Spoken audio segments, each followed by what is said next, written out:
Hi, I'm Leanne, and today we are making what just might be my favorite thing to make in the Instapot, Mongolian beef. It's easy, delicious, picky eater proof, and the entire family is gonna love it.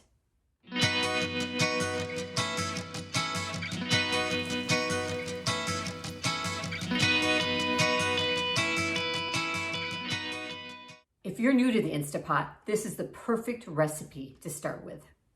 Now let's go cook. All right, this recipe calls for about 1.5 pounds of flank steak. I love using flank steak because it cooks up tender and delicious. But if you're looking for a little less expensive cut of meat, you can also use a round steak for this recipe. Now, a flank steak has a grain to it, which there are lines running through the meat. That is the grain. Now, when we slice our flank steak, we want to slice it going across the grain. We're gonna cut the meat about 1/4 to 1/8 of an inch thick.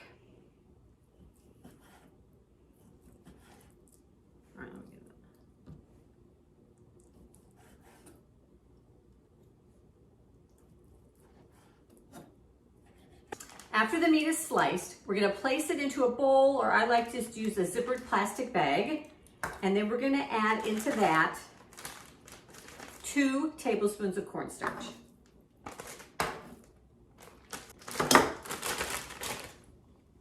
The cornstarch is gonna help create a nice light coating on the meat. Now you wanna use cornstarch and not flour, because flour has a tendency to gum up on the bottom of the Instapot and cause it to burn.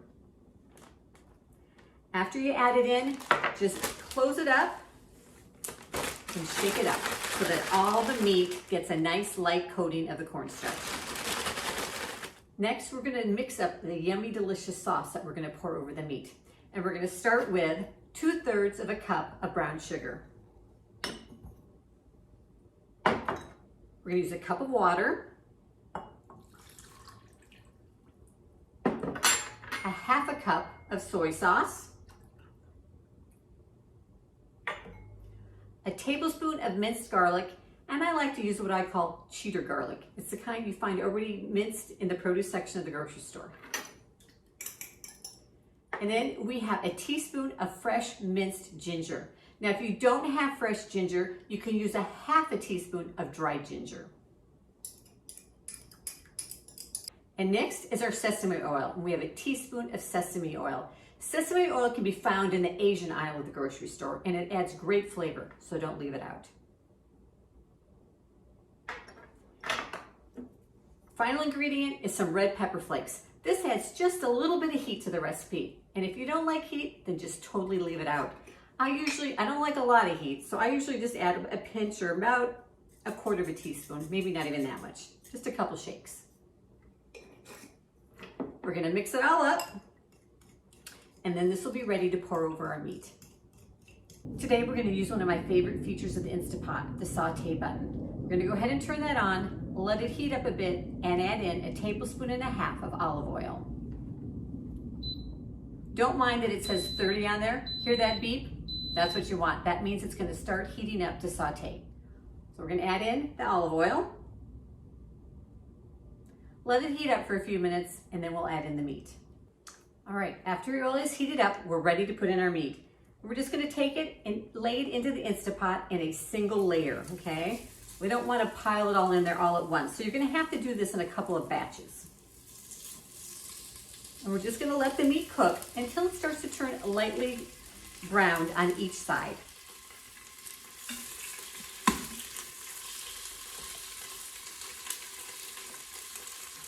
So after all your meat is browned, we're gonna put it all back into the Instapot. And we're gonna take that sauce we mixed up, mix it up one last time just to make sure there's nothing sitting on the bottom. And we're gonna pour it over the meat. Now we've taken it off a saute. Let's see, scratch all that goodness that kind of gets down there on the bottom. And we're gonna mix it up. We're gonna put on our lid. We're gonna put it on manual, high pressure, and take the time down to 8 minutes. We're gonna make sure our valve is on sealing, not venting. Once the time is up, we're gonna do a 10-minute natural release and then release any remaining pressure. So while our meat is cooking away, we're gonna mix up what we call a slurry. It's a combination of water and cornstarch. And this is a thickener that we're gonna add in after it's done. That's gonna thicken up all that yummy juice and gravy that's in there. To make our slurry, we're gonna need a half a cup of water and 2 tablespoons of cornstarch. 1, 2. And then just take a fork or something and stir it up. And it's ready then to add in at the end. Once this little pin has dropped, you know it's safe to open, that all the pressure's released, and it's safe to open the Instapot. And get ready, because your kitchen's gonna smell amazing. And next we're gonna add our slurry into this mixture. So if it's been sitting for a few minutes, just give it a stir it again, because that cornstarch has a tendency to settle to the bottom. We're gonna turn our Instapot back on to saute, and we're gonna add in the slurry. Be sure and stir it up as you go. And then we're gonna let it cook for a few minutes, and that sauce is gonna get nice and thick. All right, after your sauce has gone nice and thick, we're gonna add in some green onion that's sliced to about 2 inches long. This is about 3 green onions. We're gonna turn it off, and dinner is ready.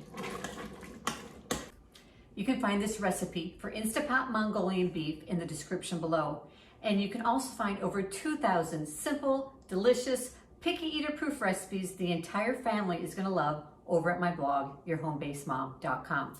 Thanks for joining me in the kitchen today. Be sure you subscribe to my channel by clicking below and turn on that little notification bell so that you'll be notified whenever a new video drops each week here on YouTube. And now, the taste test. I guarantee the entire family is gonna love this. So good.